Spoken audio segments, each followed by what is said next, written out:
திரு ரவீந்திரன் துரைசாமி, காங்கிரஸ் அந்த கூட்டணியை எடுத்துக்கும் போது இந்தியா கூட்டணி இதுவரைக்கும் தொகுதி பங்கீட்டையே நிறைவு செய்யாத ஒரு நிலைதான் இருக்கு.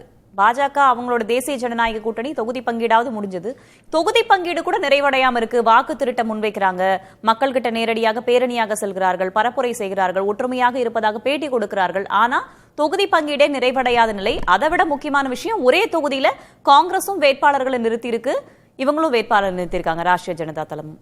எப்படி புரிஞ்சுக்கிறது? ஏன் இந்த இழுபறி? முதல்ல என்டிஏங்கிறது வெற்றி பெற்ற கூட்டணி. அவங்க பாராளுமன்றத்தில் வெற்றி பெற்றது மாதிரி ஆல்மோஸ்ட் ஒரு எம்பிக்கு 6 எம்எல்ஏ, செல்ல தொகுதிகளில் 7 இருக்கும், பரவலாக 6 தான், 243 40. ஸோ அதற்கு தக்கன அவங்க பங்கீடு பண்ணிட்டாங்க. சிராக் பஸ்வானுக்கு ஒரு சீட்டு குறைவு. ஸோ அந்த ஆல்மோஸ்ட் அந்த இதில் அவங்க தெளிவாக ஒரு ஃபார்முலா படி பங்கீடு பண்ணிட்டாங்க. இங்கே உள்ள இந்தியா கூட்டணி மாதிரி அங்கே உள்ள என்டிஏ. சிஎம் விஷயத்தில் அமித்ஷா பண்ணுறது கட்சிக்காரங்களுக்கு சஞ்சய் ஜெய்ஸ்வால், திலீப் ஜெய்ஸ்வால், கிரிராஜ் சிங், ராதா மோகன் சிங், இப்படிப்பட்ட லோக்கல் பார்ட்டியில் சாம்ராட் சௌத்ரி, இந்த லோக்கல் லீடர்ஸ் வந்து நாம தான் பெருசுன்னு சொல்றதுக்கு ஒரு ஆர்கனைசேஷன் மேனாட்டு அமித்ஷா அதில் அட்ரஸ் பண்றாரு. அதே வேளையில் நான் உறுதியா நம்புறேன், மோடி என்டிஏயோட லெஜிஸ்லேட்டிவ் பார்ட்டி லீடராட்டு வரும்போது நிதிஷ்குமார் தான் சிஎம்ங்கிறத இண்டிகேட் பண்ணுவார், பிரச்சாரத்தில் அவர் பண்ணுவார், நான் உறுதியாக நம்புறேன். காரணம், பீகார் பொலிட்டிக்ஸை பொறுத்தவரையில் அங்கே முதல் ஃபோர்ஸ் ஆர்ஜேடி லால் யாதவ், தேஜஸ்வி யாதவ், ரெண்டாவது ஃபோர்ஸ் பிஜேபி. இந்த 2 பேருக்கும் இடையில ஒரு முடிவெடுக்கக்கூடிய ஒரு இந்த 2 பேருக்கு இடையில டிசைடிங் ஃபேக்டர் ஆட்டு 15 விழுக்காடு வாக்குகளோடு நிதிஷ்குமார் இருக்கிறாரு. ஐயா மூப்பனார் எப்படி கலைஞர் ஐயாவையும் மக்கள் தலைவர் எம்ஜிஆரையும் புரட்சி தலைவர் ஜெயலலிதா அம்மையாரையும் மைனர் பார்ட்னர் ஆக்கி பாராளுமன்றம்னா 30 சீட் வர போனாரோ, அதே மாதிரி நீங்க என்ன ஏத்துக்கலன்னா நான் தேஜஸ்வி யாதவ் ஏனியா பயன்படுத்தி நான் உட்காருவோங்கிற ஒரு வாய்ப்பு அவருக்கு இருக்கிறதுனால அவரை வந்து என்டிஏயோட ஒரு பிரைம் மினிஸ்டர் அடிப்படையில் மோடி வந்து பிரைம் மினிஸ்டர் வந்து அவரை சிஎம் ஆட்டு இது பண்ணுவாரு. ஆர்கனைசேஷன் மேனாட்டு அமித்ஷா வந்து கட்சிக்காரங்களுக்கு வந்து பிளே பண்றாரு. இங்க மகா கர்பந்தனை பொறுத்த அளவுல அவங்க தோல்வி அடைஞ்சவங்க. ஸோ தோல்வி அடைஞ்சவங்கன்னு சொல்லும்போது தேஜஸ்வி என்ன சொல்றாருன்னா, பிரியன் சொன்ன மாதிரி 70 சீட்டு வாங்கிட்டு 19 தோத்ததுனால தானே கழிஞ்சடவை ஆட்சிக்கு வர முடியாம போச்சு, நீங்க தானே அதுல மைனஸ்ங்கும் போது காங்கிரஸ் மைனஸ்ங்கிறத தேஜஸ்வி ஒரு ஆர்குமெண்ட் வைக்கிறாப்புல. காங்கிரஸ் என்ன நினைக்கிறாப்புல, அவர் சார் டெல்லி சார் சொன்ன மாதிரி ராகுல் காந்திக்கு இமேஜ் ஏறி இருக்கு, ஸோ எங்களுக்கு நீங்க பழைய இது உண்மைதான், ஆனா இப்போ நாங்க ராஜீவ் காந்திக்கு ஸ்டேக்ஸ் உயர்ந்திருக்குன்னு அவங்க அதில் பிடிவாதம் பிடிக்கிறாங்க. எனிவே இவங்க வந்து ஒரு காம்ப்ரமைஸுக்கு வந்தாகணும். ஏற்கனவே தோல்வியை தழுவினவங்க பிரிஞ்சு நின்னா கண்டிப்பா United they May win, divided surely they will fall. அப்போ அவங்க அதை அட்ஜஸ்ட் பண்ணி தான் போவாங்கங்கிறத நான் என்னோட பார்வையா பார்க்கிறேன். இன்னும் எத்தனை நாட்களுக்கு? ஏன்னா நம்ம வந்து முதற்கட்ட வேட்பாளர் பட்டியல் எல்லாம் மற்ற கட்சிகளை வெளியிட்டு வேகமா ஓடிட்டு இருக்கும்போது தொகுதி பங்கீடே முடியலன்னும் போது என்ன விட்ராவல் டேட் வரை ரிட்டையர்மெண்ட் ஆகிறது வரை அது இருக்க தான் செய்யும். இதுல விட்டு கொடுக்க வேண்டியது யார்? விட்டு கொடுக்க வேண்டியது காங்கிரஸ் தான் விட்டு கொடுக்கணும். ஏன்னா காங்கிரஸால தான் கழிஞ்ச முறை இதாச்சு. இந்தியா கூட்டணியை தக்க வச்சுக்கிட்டு 4வது முறையும் மோடி பிரதமராக வர்றதுக்கு வாய்ப்பு இருக்குன்னு நான் கருதுறேன். அது இல்லைன்னு காட்ட வேண்டிய நிர்பந்தம் காங்கிரஸ் இருக்குனால காங்கிரஸ் தான் இதில் விட்டு கொடுக்க வேண்டியது இருக்குது. பட் ரொம்ப விட்டு கொடுத்தா take it or leave it offer கூட கொடுக்க தயங்க மாட்டார். லல்லு முன்னாடி எல்லாம் கொடுத்தவர் தான். ஸோ கடந்த காலத்தின் அனுபவத்திலிருந்து ஓரளவு ஹார்டா பார்கெயின் பண்ணி அவங்களுக்குள்ள சீட்டை அடையதுக்கு விரும்புறாங்க. தமிழ்நாடு விஷயம் என்டையர்லி டிஃபரெண்ட். தமிழ்நாடு தோத்து போன அணி, அது வெற்றி பெற்ற அணி. அங்க பார்லிமெண்ட்ல ஸ்வீப் பண்ணாங்க. இவங்க பார்லிமெண்ட்ல 2 பேருக்குமே ஒரு சீட்டும் கிடையாது. இங்க உள்ள என்டிஏக்கு 18% வாக்கும் ஸ்டாலினுக்கு மட்டுமல்ல எடப்பாடி பழனிசாமிக்கும் எதிரான வாக்குகள், நாம் தமிழர் சீமானை ஏற்றுக்கொள்ளாத வாக்குகள். இந்த 18% வாக்குகள் வந்து 3 தன்மையில தான் இருக்குது.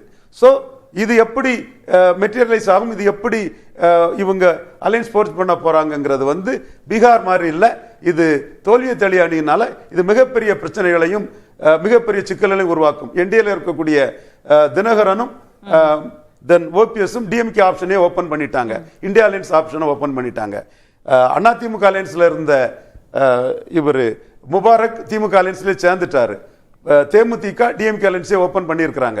ஸோ பீகார் விஷயம், வெற்றி பெற்றவங்களுக்குள்ள ஒரு விஷயமும் தோத்து கம்பல்ஷன்ல இருக்கக்கூடியவங்களுக்குள்ள இன்னொரு விஷயம் மட்டும் தான் இருக்குது.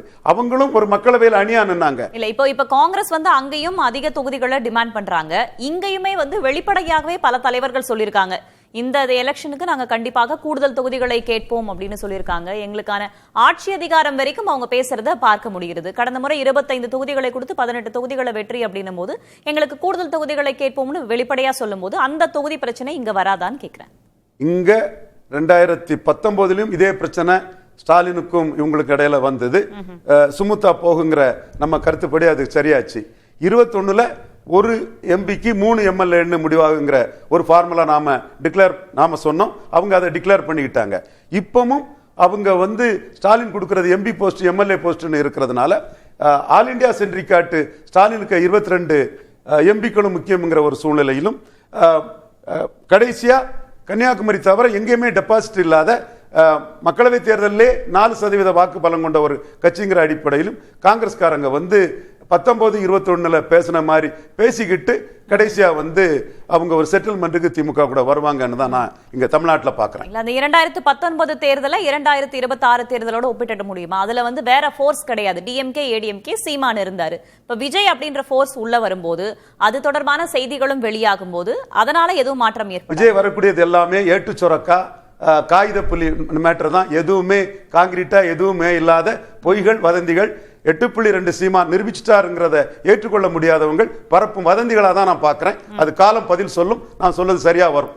திரு பிரியன், விஜய் அப்படின்ற போர்ஸ் உள்ள வந்ததுக்கு பிறகு ஏதேனும் மாற்றம் ஏற்பட்டிருக்கிறதா காங்கிரஸ் உடைய டிமாண்ட்ல? அதற்கு பிறகு வெளிப்படையாக பேசுறது என்பதாகட்டும். இல்லை, அதாவது விஜய் வந்து இந்த தேர்தலில் வந்து ஒரு முக்கியமான ஒரு இடத்துல இருக்கார். இன்டிஸ்பென்சபிளாக இருக்கார். அவர் வந்து ஒரு 3வது அணின்னு சொன்னால் கூட ஒரு முக்கியமான ஒரு இடத்துல இருக்கார். ஏன்னா அவருக்கு பின்னாடி ஒரு பெரிய குரூப் இருக்கு. அது வந்து அவருக்கு ஓட்டு போடுமா போடாதா அப்படின்ற ஒரு விஷயம் வந்து தொடர்ந்து விவாதத்தில் இருக்கிற ஒரு விஷயமா பார்க்குறோம். ஆனால் எவ்வளோ வந்து ஏடிஎம்கே எவ்வளோ டெஸ்பிரேட்டாக இருக்காங்கன்னு நமக்கு தெரியுது. ஒரு கூட்டத்தில் தாவேக்கா கூடிய ஆட்டத்தை பார்த்து பிள்ளையார் சுழி போட்டாச்சு கூட்டணிக்கு அப்படின்னு ஒரு தலைவரே சொல்கிறார் அப்படின்னா ஸோ டெஸ்பிரேட்டாக இருக்காங்க. அப்போ வந்து விஜய் வந்து எவ்வளவு தேவை அந்த அணிக்குன்றது நமக்கு தெரியுது.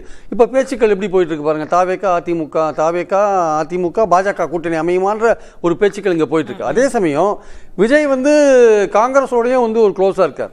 ஆனா அதுக்குன்ட்டு வந்து காங்கிரஸ் வந்து திமுக கூட்டணி விட்டு வந்துரும் அப்படின்ற மாதிரியான அதை முன்வைத்து அதிக தொகுதிகளை கேட்பதற்கான அதை முன்வைத்து அதிக தொகுதிகள் கேட்கறது வந்து இப்போ நிறைய அங்க இருக்கிற கட்சிகள் எல்லாமே கூட அதை கேட்பாங்க. தாவேக்கா தனியா நிக்குது வச்சுக்கோங்களேன், அங்க இருக்க திமுக கூட்டணியில் இருக்கிற கட்சிகள் அது ஒரு வாய்ப்பா வச்சுட்டு நிறைய தொகுதிகள் கேட்க தான் செய்வாங்க.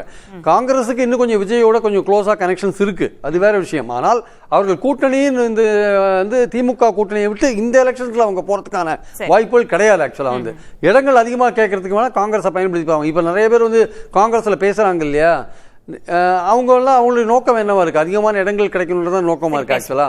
அதனால வந்து இது தெரிஞ்ச விஷயம் தான். இது திமுகவுக்கும் தெரியும் காங்கிரஸ் இந்த மாதிரி ஸ்ட்ராட்டஜி கையாளுறாங்கன்னு. எல்லா கட்சிகளும் சின்ன சின்ன கட்சிகளும் கையாளுற ஒரு விஷயம் தான் இது ஆக்சுவலா.